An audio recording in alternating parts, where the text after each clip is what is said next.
Hey guys, welcome to the next game in the Euro 2012 simulator, and it is going to be England versus Norway. Obviously, this I realise is fairly similar to the next England game, which is going to, of course, be against Sweden. But Norway did not, of course, qualify. But nevertheless, according to the game, it thought they would. I realise again, it's all a bit weird. This England team, it's very different to the real life one. Wayne Rooney and Peter Crouch, two strikers who, of course, will not even come close to playing in the Sweden game. Also, Gareth Bale and Frank Lampard, both, again, I've already mentioned, two players who are, of course, injured for the tournament. And Michael Dawson, for some reason. I want to actually have a look at this England squad. Who is in it?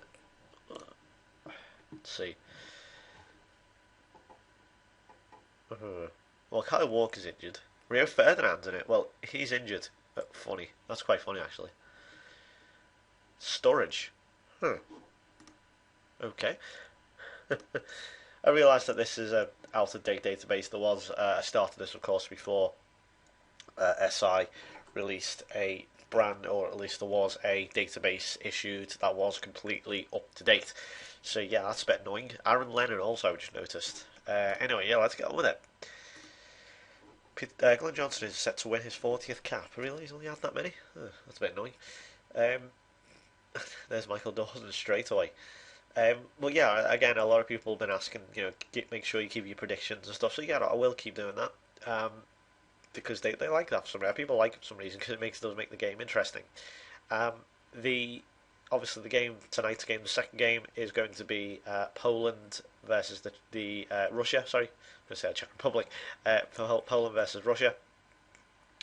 Saved by Joe Hart there. As I mentioned in the last video, I think Poland will give Russia a decent game, but I think Russia will prevail eventually. I just can't see. I just think Russia will just have too much in the end. I think Lewandowski will score. I think it'll be 3-1 to Russia. I don't know who's going to score. I don't know if Kershakov. He was so poor in that first game. I don't know how many chances he squandered, but he was so bad. And yeah, I think, as I say, Russia will win that 3-1. But we'll have a look and see how England do here. I'd always sort of see England as Russia and Norway as Poland, without obviously the home support. If that makes any sense. And England looking fairly well, looking way more attacking than they did in real life. And it was sort of something, as to say, oh well, Michael Dawson.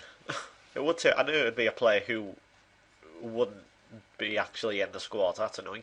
Michael Dawson, anyway, scoring for England here, puts them in the lead against Norway. And yeah, as I say, it was a thing I should know about Roy Hodgson. Of course, when he was at Liverpool, we employed similar tactics, very defensive, and it was why he got sacked, because he was just too negative for me, Roy Hodgson. I think it kind of works with England. It works at international level to an extent, but at times I think it will come unstuck, as we saw with the Sami Nasri goal. But I thought overall England did quite well. Even though, as I mentioned, I'm not like a big supporter of England, and I think obviously if they do well, I'm happy for them and all that. But I'm not like a supporter. I'll go out my way to go support England, hang England flags out my window or whatever. So I don't do stuff like that. But if they do well, then fair play to them. But overall, I really don't have that much care for England. So yeah, obviously I realise I'll probably talk about England another time, but you always sort of find yourself talking about the teams in their own respective games here, so that's a problem. Anyway, let's go back to this sort of game. Let's commentate on this for a moment. Well, Bjorn Hell Riise, of course, the brother of John Honor Riise, going close there. Fulham fans, if there are any Fulham fans, has he even played for you guys? I don't know. I remember seeing him sign him, and he just hasn't made an impact at all for the Premier League. So yeah, that was a bit weird. Because I remember the two Riises are, of course, at Fulham. Well, at least they were. Chance for Crouch here. Oof. It was close again.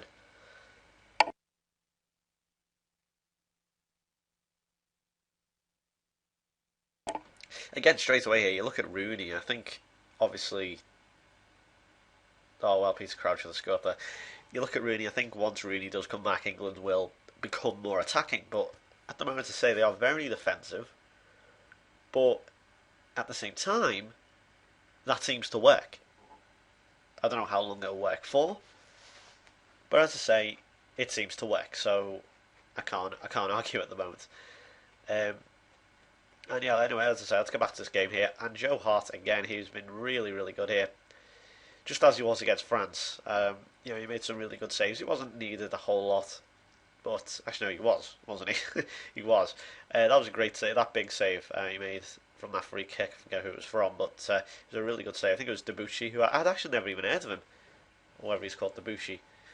Who does he play for? Montpellier, or whatever they're called. I can never pronounce. As I say, I'm terrible with pronunciation, so forgive me. um, but I'd never heard of him. He was the only one in that team I'd never really heard of. I'd even seen him on FM. So, yeah. Anyway, here's a free kick here, a couple of minutes from time for Norway. Again, obviously, I realised this was a friendly. Obviously, a pre-Euro 2012 friendly initially. Come on. There you go. And England, of course, won 1-0, and it does kind of seem to be fairly similar here at the moment. It's 1-0, Norway having a lot of possession, a lot of chances, but England with the lead. Here's a chance, though, for England. We've got a corner. I think like England they have very few chances, but score when it matters and then win, which is bizarre because I don't recall ever doing that. Us ever doing that at Liverpool when Roy Hodgson employed somewhat similar tactics. So I really couldn't tell you how it's working. You know how this seems to work all the time. Well, there you go. It's not now. Multum Gans Pedersen. I don't know why the game all of a sudden thinks Norway is amazing. Because obviously they didn't qualify. Then again, a lot of people think Belgium are amazing, and we saw why they're not higher up in the rankings. Yes, good finish by Pedersen, and it's 1-1 here.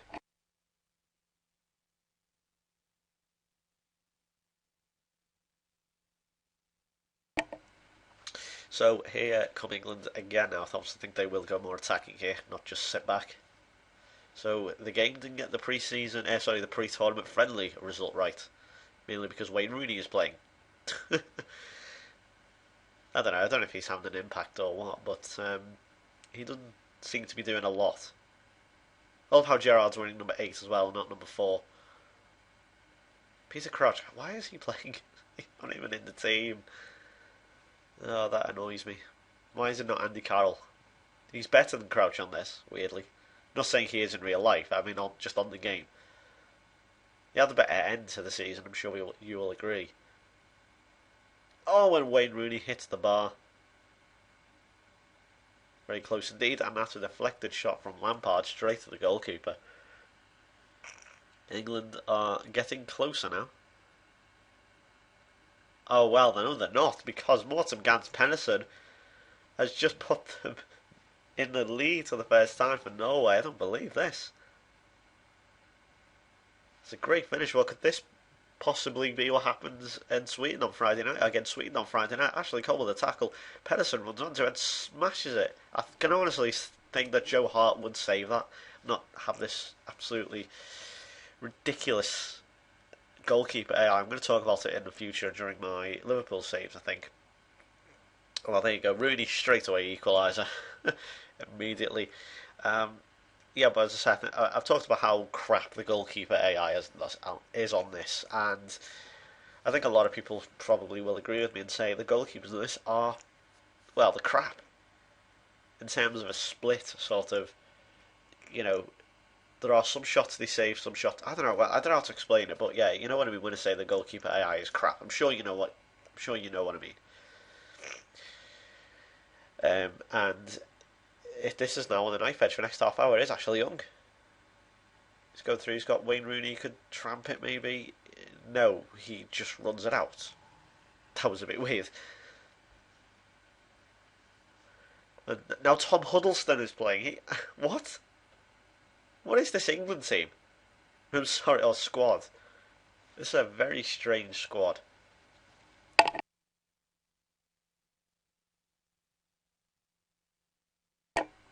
just trying to like sort of psych up this team, and it's just bizarre.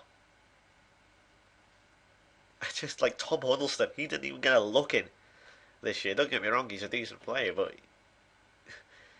I find it absolutely amazing. Next we'll see Terry and Ferdinand, trust me, when England take on who are they playing next? Poland. Well, at least they're playing a co-host. That's something. Last game of the group, they're playing a host. That's interesting.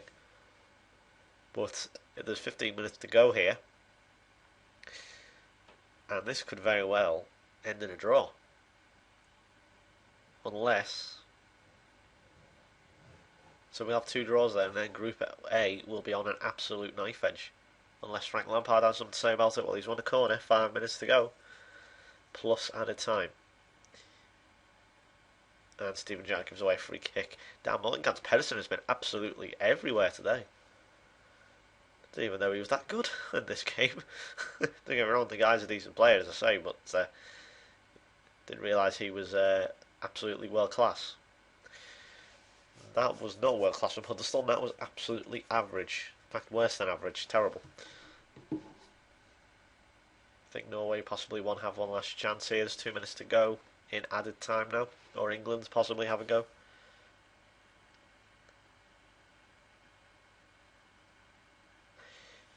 And that will be actually the final whistle, so it's 2-2.